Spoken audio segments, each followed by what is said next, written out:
Get out of the car, son. Easy. Put the fucking phone away! Hold down! Put the fucking phone away! Get off him!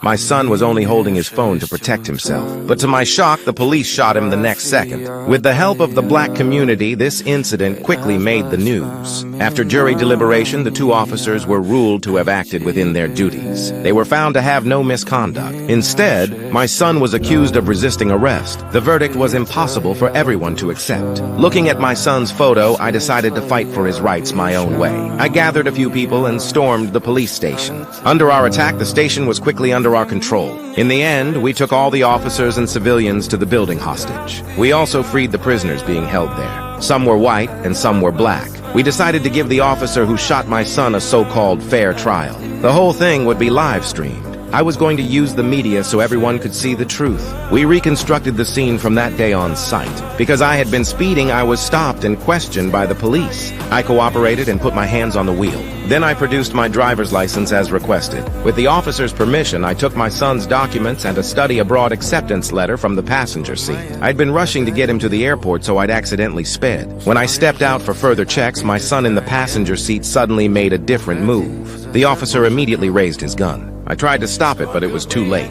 As my son struggled, the officer fired. The people present spoke their minds during the trial. The white officers said their actions followed standard procedures. They insisted anyone in their position would have shot. But the prisoners had a very different view. They believed the police acted violently out of simple racial bias. Why couldn't we just comply? None of you ever complied. We're fucking tired!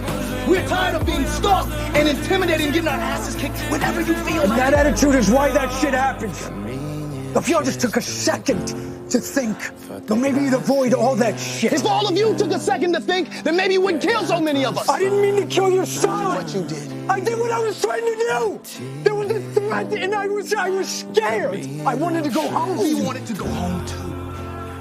When the final verdict came out, the majority found the white officer guilty. He begged me to forgive him because he had a 3-year-old son to raise. But my son would never come back. Outside the station, the police had already surrounded us. I gave the officer 5 minutes to say goodbye to his family, but he never admitted his wrongdoing.